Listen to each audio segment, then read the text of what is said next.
O sol rachava o barro da estrada principal de São Félix do Paraguaçu, quando a multidão se reuniu em volta da praça da igreja.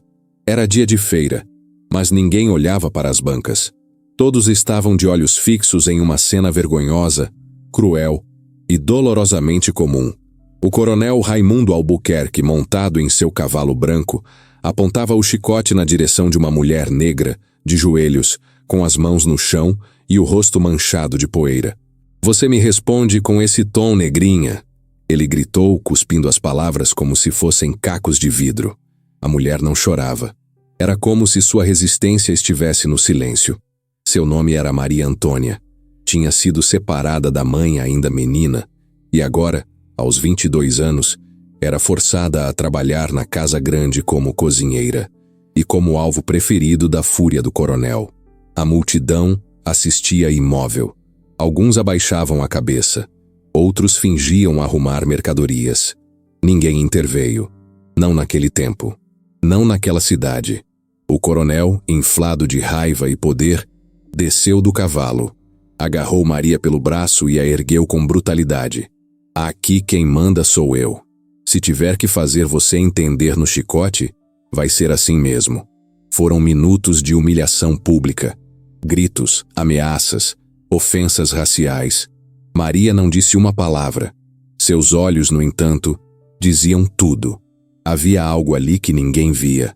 Firmeza, resistência e uma promessa muda. 10 anos depois, aquela mesma cidade estava transformada. A escravidão havia acabado.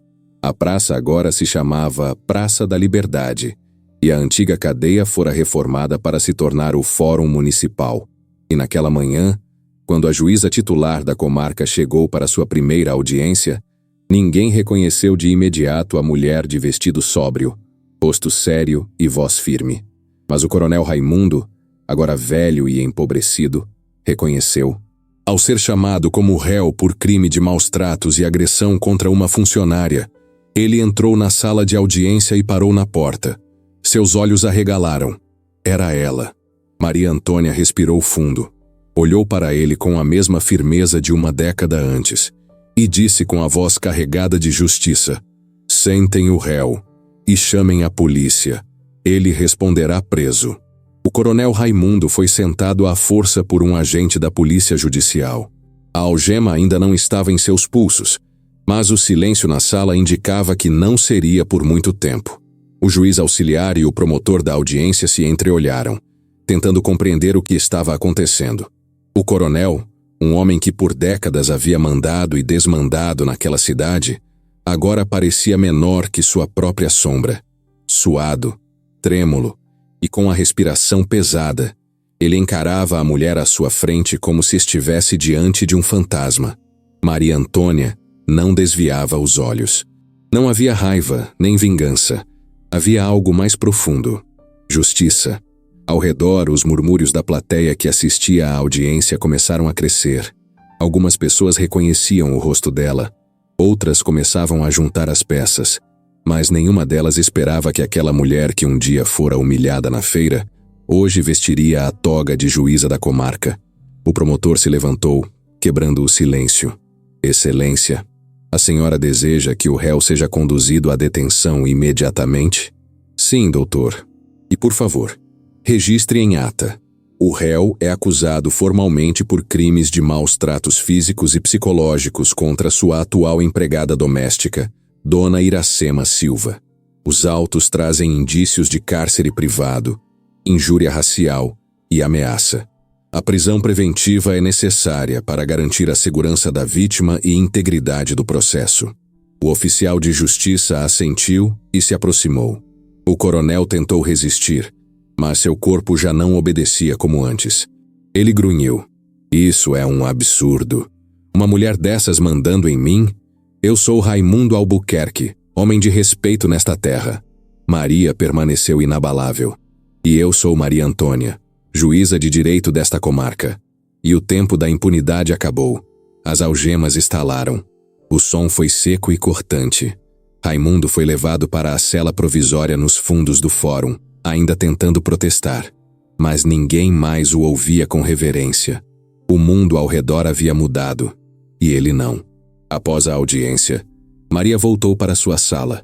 Sua mão tremia levemente ao fechar a porta, mas ela manteve o semblante firme. Sentou-se, abriu a pasta com os documentos do processo e passou os olhos novamente pelas fotos de Iracema, a vítima. Uma senhora de 62 anos, pele retinta, olhar triste. Marcas nos pulsos, hematomas antigos no braço e uma declaração escrita com esforço. Ele me bate quando o café não está quente, quando esqueço o açúcar, quando falo sem ser chamada. Maria fechou os olhos por um instante. Respirou fundo. Aquelas palavras pareciam ter saído da sua própria memória. O passado não era apenas uma lembrança, era uma cicatriz. Ela se lembrou do dia em que decidiu fugir da fazenda do coronel. Tinha 23 anos, sabia ler por esforço próprio, escondida na cozinha com livros que a filha mais nova da Sinhá deixava jogados. Quando a Lei Áurea foi assinada, o coronel fingiu que nada havia mudado. Aqui ninguém é livre, entendeu? Ele gritava. Mas Maria sabia que, mesmo sem terra, sem casa, sem sobrenome, ela era livre. Fugiu de madrugada, atravessou 3 cidades a pé e chegou a Salvador com os pés feridos e o estômago vazio. Dormiu em igreja, pediu esmola, foi ignorada por muitos, mas nunca parou. Conseguiu trabalho de faxineira em uma escola pública. E foi ali, varrendo corredores, que conheceu Dona Celina, uma professora aposentada que a acolheu e a incentivou a estudar. Cada etapa foi uma batalha. Supletivo, vestibular, faculdade de direito, concursos. Tudo feito com esforço, cansaço e persistência. Ela passou noites sem dormir, cuidando de filhos dos outros para pagar os livros. Trabalhou como estagiária sendo chamada de negra metida e pretinha esforçada, como se seu valor fosse apenas um detalhe simpático em um mundo que não havia como igual. Mas ela chegou. Chegou ali, naquela cadeira de madeira escura com o brasão da República entalhado. E agora, com a caneta em mãos, ela assinava um despacho que autorizava a prisão de um homem que, por décadas, se achou acima de qualquer lei. Uma batida na porta interrompeu seus pensamentos. Doutora Maria, disse o escrivão, a senhora vai querer visitar a vítima hoje? Sim, peça para deixarem o carro pronto. Vamos agora. Iracema morava numa pequena casa no bairro mais antigo da cidade. O lugar era simples, mas limpo. A senhora os recebeu com vergonha no olhar, como se estivesse pedindo desculpa por existir. Maria se aproximou com cuidado, sentando-se à sua frente, segurando suas mãos com delicadeza. Dona Iracema, eu sou a juíza responsável pelo seu caso. O coronel Raimundo foi preso hoje. A senhora está segura agora. Ninguém mais vai machucar a senhora. A mulher começou a chorar em silêncio. Eu pensei que ia morrer naquele lugar. Pensei que ninguém se importava comigo. Nós nos importamos, sim. A senhora é forte. E agora é hora de viver com dignidade. Iracema tremia. Demorou para conseguir falar de novo. A senhora parece tão jovem, tão firme. Parece até que sabe como é. Maria olhou para ela com ternura. Sei. Eu já estive onde a senhora está, e é por isso que hoje estou aqui. Ao saírem, o escrivão comentou em voz baixa, visivelmente emocionado. Doutora, nunca vi nada igual. Essa cidade nunca viu isso. Vai ver mais, respondeu Maria, olhando para o horizonte. Na manhã seguinte, a notícia estava no rádio da cidade. Coronel histórico é preso por maus tratos. Vítima será incluída em programa de proteção. Algumas pessoas se revoltaram. Os poucos amigos remanescentes do coronel tentaram articular notas de repúdio, mas o clima havia mudado. Outras histórias começaram a aparecer. Ex-empregadas, lavadeiras, trabalhadores do campo, todos com algo em comum. Haviam sido vítimas do mesmo homem. Maria abriu um canal de denúncia na vara civil. Em poucos dias, mais de 10 mulheres prestaram depoimento. O processo cresceu. E a figura do coronel Raimundo, antes temida, passou a ser vista como o símbolo de um passado que precisava ser enterrado, com lei, justiça e coragem. Na cadeia, ele se recusava a comer. Dizia que era tudo um pesadelo. Pedia visitas de políticos antigos, tentava usar o sobrenome como escudo. Mas ninguém vinha. Seu tempo havia passado, Maria sabia que aquela vitória não apagava tudo. A dor de tantas Marias, Iracemas, Joanas e Teresas não se resolvia com uma sentença. Mas era um começo, era um marco. Era o recado claro de que o tempo dos senhores havia terminado. Na semana seguinte à prisão do coronel Raimundo, o Fórum de São Félix do Paraguaçu se tornou o epicentro de uma transformação que ninguém havia previsto. Na cidade pequena, onde todo mundo sabia da vida de todo mundo, o que antes era sussurro virou conversa pública. Padarias, barbearias, igrejas, o ponto do ônibus. Todos discutiam o que acontecera. Alguns ainda falavam com receio, outros com espanto. Mas havia uma palavra que começava a se repetir nos cantos da cidade: justiça. Na cela fria e apertada dos fundos da delegacia, Raimundo alternava entre crises de raiva e longos silêncios. Tentava manter a postura de coronel, mas seu corpo já não acompanhava o orgulho ferido. A comida da cadeia era simples, sem tempero. As visitas eram raras.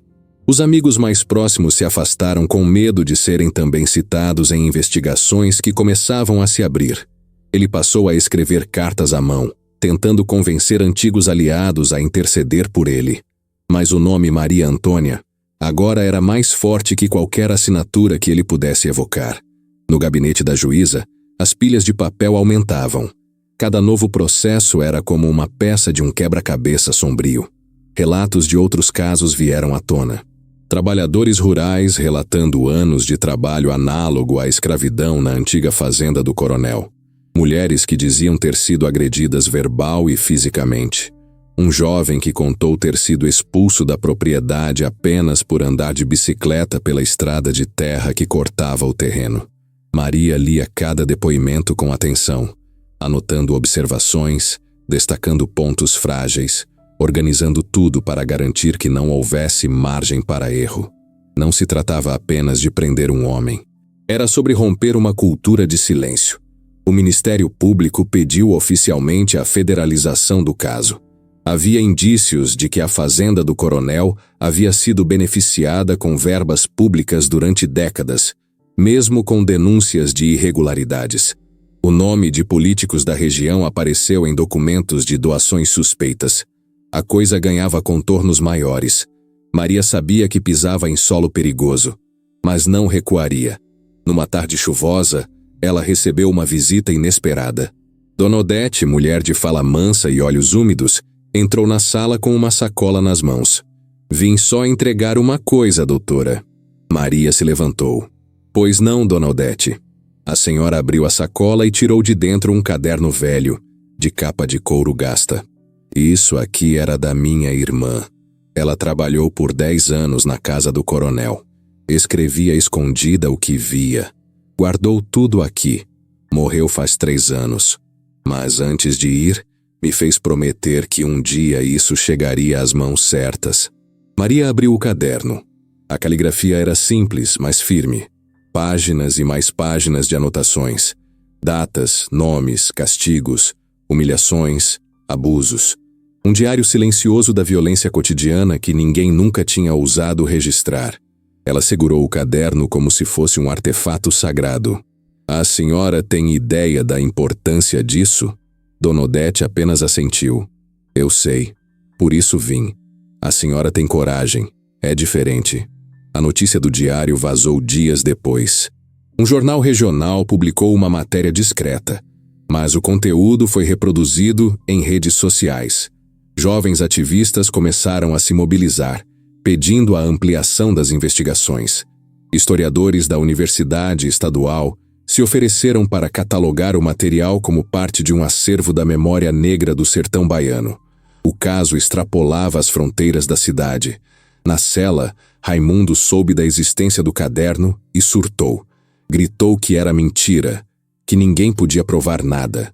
Batia nas grades, exigia falar com advogados. Mas sua imagem estava irremediavelmente manchada. O coronel de outrora agora era apenas o réu. E a cidade, antes cúmplice no silêncio, começava a enxergá-lo pelo que sempre foi. Um agressor impune que explorou o medo e o poder. Maria, no entanto, sabia que o processo mais difícil ainda estava por vir. O julgamento. Ela não poderia atuar como juíza do caso, por razões éticas. Declarou suspeição assim que o processo foi encaminhado para a vara criminal de Feira de Santana. Mas seu papel ali estava longe de acabar. Coordenou a coleta de provas, articulou a rede de proteção às vítimas e seguiu atuando nos bastidores para garantir que nada fosse apagado, esquecido ou desqualificado. Numa noite já em casa, sentada na varanda com um caderno no colo, Maria escreveu os nomes de todas as mulheres que deram depoimento: Iracema, Joana, Bernadette, Selma, Elza, nome por nome, voz por voz. Não eram números, eram vidas. Lembrou-se do rosto da mãe, que ela não via desde os 10 anos, de seu olhar firme e triste quando foi levada para longe da senzala. Nunca mais soube dela. Nunca teve uma foto, uma carta, nada. Mas naquele momento, sentada sob a luz amarelada do lampião, Maria teve a certeza de que ela estaria orgulhosa. O julgamento foi marcado para dali a 3 meses. Seria público. A cidade se preparava. As rádios já anunciavam o caso como o mais importante da história de São Félix. E em toda essa agitação, Maria manteve os pés no chão.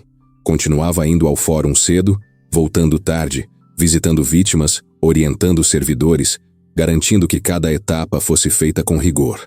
Ela não queria espetáculo, queria justiça. 1 mês antes do julgamento, o advogado de Raimundo solicitou liberdade provisória. Alegou idade avançada, problemas de saúde e ausência de antecedentes. Maria acompanhou a audiência como ouvinte, sentada nas últimas fileiras do tribunal em Feira de Santana. Não interveio, mas quando a juíza responsável negou o pedido, citando risco à ordem pública e à integridade das vítimas, ela apertou o punho discretamente. Na saída foi abordada por uma jovem jornalista. Doutora Maria, posso fazer uma pergunta? Sim, pode. A senhora acredita que esse julgamento pode mudar a história da cidade? Maria pensou por um instante. Depois respondeu: eu acredito que ele pode mudar a maneira como as pessoas enxergam a verdade. E isso já é um começo. O caso virou símbolo, não só pelo nome do réu, mas pelo que ele representava. Gente simples começou a contar suas próprias histórias. Casos abafados por anos emergiam. A coragem de Maria acendia outras.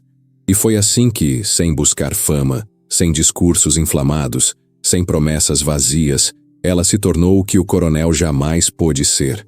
Uma referência de poder real. Não por medo, mas por respeito. O dia do julgamento chegou como uma onda silenciosa, que atravessou São Félix do Paraguaçu ainda antes do nascer do sol. Antes mesmo das 6h da manhã, já havia fila na porta do antigo salão do júri do Fórum de Feira de Santana. Famílias inteiras vinham das comunidades rurais próximas. Estudantes de direito, militantes, curiosos. Todos queriam ver o desfecho de uma história que atravessava gerações. O nome Raimundo Albuquerque já não carregava mais prestígio. Agora, era sinônimo de abuso, medo e vergonha. Nos corredores do fórum, advogados sussurravam sobre o impacto do caso na imagem de outras famílias tradicionais da região. Políticos tentavam se desvincular do coronel como se nunca tivessem se beneficiado de seus favores. Mas as imagens antigas, os registros de doações, os convites para jantares, tudo isso agora era prova de conivência. O réu entrou na sala escoltado, usando terno escuro amarrotado e algemas discretas, como determinava o protocolo. Estava abatido, pálido. Sentou-se sem encarar o público. Seus olhos vasculhavam o ambiente, até encontrar Maria Antônia sentada entre os convidados, no lado reservado às autoridades que acompanharam o caso desde o início. Ela estava serena, com as mãos entrelaçadas sobre o colo. Não vestia toga, nem usava maquiagem forte. Seu cabelo estava preso em um coque baixo, como sempre fazia nos dias decisivos. Quando os olhos de Raimundo cruzaram os dela, ele desviou imediatamente. Já não havia arrogância em seu semblante, só o vazio de quem não compreendia mais o mundo à sua volta. O Ministério Público iniciou a sustentação do caso com contundência. Apresentaram provas documentais, testemunhos e laudos periciais. Cada nome citado era uma ferida exposta. Cada depoimento projetado no telão arrancava suspiros e lágrimas discretas do público. Iracema foi a primeira testemunha. Entrou com dificuldade, amparada por uma assistente social. Vestia roupa simples, mas estava com os cabelos cuidadosamente arrumados. Quando sentou-se, olhou para a juíza presidente e depois para o promotor. "A senhora jura dizer a verdade?" perguntou o oficial. "Juro. E digo com o coração. Eu achei que ia morrer naquele lugar. Mas hoje, por Deus, eu estou viva e quero justiça." Seu depoimento foi preciso, doloroso, repleto de detalhes que não deixavam espaço para dúvidas. Ela contou dos castigos, dos dias sem comida, das palavras ditas com ódio, das noites em que dormia chorando com medo de não acordar. Ele dizia que era dono do meu tempo, dono do meu corpo, que eu não era gente. Eu acreditava nisso. Mas a doutora Maria me mostrou que eu sou. A sala ficou em silêncio por longos segundos. Maria apertou os olhos tentando conter a emoção. Sabia que aquela mulher frágil diante dela era, na verdade, um monumento de força. Outras testemunhas se seguiram. Um rapaz que fora expulso da estrada por ser escuro demais para passar naquelas terras. Uma ex-funcionária que havia sido trancada no quarto por falar alto. E, por fim, uma jovem que revelou ter sido assediada pelo coronel quando tinha apenas 14 anos, mas que nunca contou a ninguém por medo. O advogado de defesa, visivelmente desconfortável, tentou desqualificar as testemunhas. Disse que eram relatos antigos, que faltava provas concretas em alguns casos. Tentou pintar Raimundo como um idoso doente, vítima de uma campanha pública de difamação. Mas a promotoria rebateu cada argumento com serenidade. "Não se trata de vingança, meritíssimo", disse a promotora. "Trata-se de responsabilização. O réu não está sendo julgado por ser velho, mas por ter cometido crimes sistemáticos e impunes durante décadas. O que ele fez contra essas mulheres, contra esses trabalhadores, não se apaga com o tempo." Quando o júri foi levado à sala para deliberar, o ambiente estava tenso. Do lado de fora, uma multidão esperava com faixas e cartazes. "Justiça por Iracema, fim do silêncio, Maria Antônia nos representa." Havia emoção, mas também dignidade. Não era linchamento. Era clamor legítimo por reparação. Depois de mais de 4 horas, os jurados retornaram. O juiz-presidente pediu silêncio absoluto e leu, um por um, os veredictos. Culpado por cárcere privado. Culpado por injúria racial. Culpado por maus tratos físicos. Culpado por coação de testemunha. Culpado por assédio moral reiterado. Raimundo fechou os olhos. Sua respiração ficou pesada. Alguns disseram que ele chorou, mas ninguém teve certeza. O juiz leu a sentença. 17 anos de prisão em regime fechado, sem direito a recorrer em liberdade. A sala aplaudiu. Não com gritos, mas com palmas firmes, lentas, que ecoavam como batidas de martelo. Ao final da sessão, Maria permaneceu sentada. Recebeu abraços, sorrisos e apertos de mão, mas sua mente estava distante. Não pensava em vitória. Pensava no preço que se paga por quebrar um ciclo. Naquela noite, voltou para casa sozinha. Sentou-se na rede da varanda e ficou olhando para o céu estrelado. Lá em cima, a mesma imensidão que ela contemplava quando era só Maria, a menina que lavava panelas e sonhava em ser alguém. Pegou o diário da irmã de Dona Odete e voltou a lê-lo. Em uma das páginas encontrou uma frase que a tocou de maneira profunda. Eles nos batem no corpo, mas nunca conseguirão quebrar o que é nosso por dentro. Na manhã seguinte, voltou ao fórum como em qualquer outro dia. Mas os olhares agora eram diferentes. Eram de respeito. E uma nova carta a esperava em sua mesa, escrita à mão, assinada por Dona Iracema. Apenas 3 frases. Doutora, hoje eu dormi sem medo. Hoje eu sonhei com a minha infância. Obrigada por me devolver isso. Maria segurou a carta contra o peito. Não havia condecoração maior. 2 semanas após a condenação de Raimundo Albuquerque, a vida em São Félix do Paraguaçu parecia seguir em frente. Mas a cidade já não era a mesma. O nome da juíza Maria Antônia passou a ser repetido nas salas de aula, nas reuniões de sindicato, nas conversas em voz baixa entre mulheres que, pela primeira vez, sentiam que podiam contar suas histórias sem serem desacreditadas. Na rádio local, uma professora do ensino fundamental falava sobre dignidade e direitos com seus alunos, usando o julgamento como exemplo. No salão da Dona Jurema, entre escovas e esmaltes, mulheres discutiam justiça com autoridade. E no centro cultural recém-reformado, adolescentes ensaiavam uma peça baseada no diário da irmã de Dona Odete. A cidade falava, se via, se ouvia. Maria acompanhava tudo à distância. Ela sabia que o silêncio quebrado podia doer. Era como rasgar um pano antigo e empoeirado para deixar o ar entrar. Mas também sabia que era necessário. E que era só o começo. Certa tarde, enquanto analisava processos acumulados, recebeu uma ligação vinda do gabinete da presidência do Tribunal de Justiça da Bahia. O convite era formal, mas direto. Ela havia sido indicada para assumir uma vaga no TJBA, como desembargadora substituta. A notícia a deixou paralisada por um instante. A senhora não está sendo chamada apenas pela sua competência jurídica, doutora Maria, disse a voz do outro lado da linha. Está sendo chamada porque sua coragem mudou a história dessa comarca. Ela agradeceu com voz firme, mas o coração disparava. Após desligar, olhou para a janela do gabinete. Lá fora, a praça fervilhava de vida. Crianças corriam. Um senhor vendia cocadas. Um grupo de mulheres caminhava juntas, conversando. Era a mesma cidade de antes, mas agora havia memória e havia futuro.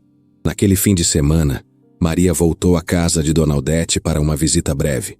Levou flores como forma de agradecimento. A senhora nos deu o que não tem preço, disse. A verdade. Dona Odete sorriu com os olhos. A verdade, minha filha, sempre esteve aqui. Só precisava de alguém com coragem para mostrar. Antes de ir embora, Maria caminhou sozinha até a antiga fazenda do coronel, agora abandonada, com o mato tomando conta do que um dia foi símbolo de opressão. Passou pelo portão enferrujado e seguiu até a varanda, onde tantas vezes fora obrigada a se ajoelhar. Parou diante da porta. Respirou fundo. Ali, naquele chão, estava enterrada uma parte da sua infância, mas também estava a raiz da sua força. Ela tirou do bolso uma pequena placa de madeira que havia mandado fazer dias antes. Escreveu à mão, com letras firmes. Aqui, onde antes reinava o silêncio e a dor, hoje plantamos memória e justiça. Fixou a placa na parede de entrada e se afastou, deixando que o vento espalhasse as palavras pelo campo seco. Nos meses seguintes, o caso ganhou repercussão nacional. Maria foi convidada para falar em universidades, em eventos de direitos humanos, em fóruns sobre justiça racial. Recusou alguns convites.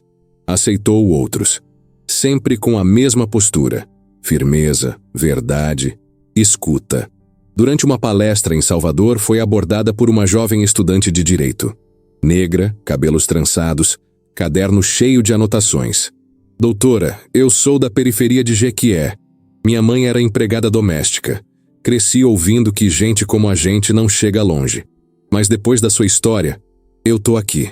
Maria tocou no ombro dela e disse sem rodeios: Você não tá aqui por minha causa. Você tá aqui porque você pode. E porque ninguém mais vai convencer a gente do contrário. A partir dali, decidiu criar um projeto de formação jurídica popular para jovens negros e negras do interior.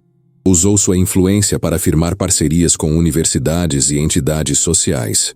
O projeto se chamou Raízes do Direito, uma homenagem às suas origens e à terra que insistia em dar frutos mesmo depois de tanta seca.